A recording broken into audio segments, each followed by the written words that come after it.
Example 2.10ல second sum find modulus of அப்படின்னு ஒரு 3 காம்ப்ளெக்ஸ் நம்பர்ஸை மல்டிப்ளை பண்ணி கொடுத்துருக்காங்க. ஓகேவா? ஃபர்ஸ்ட் Z1, Z2, Z3 இந்த மாதிரி நிறைய நம்பர்ஸ் எத்தனை காம்ப்ளெக்ஸ் நம்பர்ஸ் இருந்தாலும் அதெல்லாம் மல்டிபிளிகேஷன்ல இருக்கு. அது எல்லாத்துக்கும் சேர்த்து ஹோல் மாடுலஸ் அப்படி இருக்குன்னா அதை நம்ம எப்படி ஸ்பிளிட் பண்ணிக்கலாம்? இண்டிவிஜுவலா ஒரு காம்ப்ளெக்ஸ் நம்பர்ஸையும் நம்ம என்ன செஞ்சுக்கலாம்? தனித்தனி மாடுலஸ் போட்டுக்கலாம். மல்டிபிளிகேஷன்ல இருந்துச்சுன்னா இது என்னுடைய ஆன்சரும் ஒண்ணுதான். இது தனித்தனியா கண்டுபிடிச்சு எல்லாத்தையும் மல்டிப்ளை பண்றதும் ஒண்ணுதான். ஓகேவா? இப்ப நம்மளுக்கு கிவன் கொஸ்டின் இருக்கு இல்லையா, அதை எடுத்துக்கோங்க. 1 + i மாடுலஸ் இங்க 2 + 3i இன்டூ 4i - 3. இதான் நம்மளோட கொஸ்டின். இப்ப என்ன செஞ்சுக்கோங்க? இந்த மாடுலஸை ஸ்பிளிட் பண்ணி எழுதிக்கோங்க. அப்ப என்ன ஆயிடும்? 1 + i whole bar into 2 + 3i into 4 - 3i modulus. 1 + iக்கு பார் எடுத்து அதுக்கு மாடுலஸ் எடுத்தாலும் ஒரே ஆன்சர் தான் வரப்போகுது.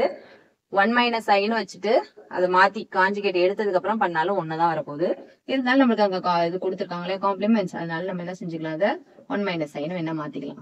2 + 3i இன்டூ 4i - 3 இப்படி ஸ்ப்ளிட் பண்ணிக்கலாம். ஓகேவா?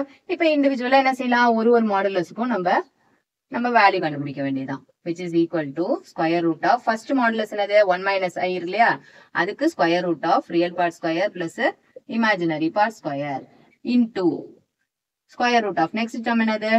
2 square plus 3 square. third one என்ன இருக்கு? அதுக்கு மாடுலஸ் எடுக்கும்போது square root of real part square plus imaginary part square.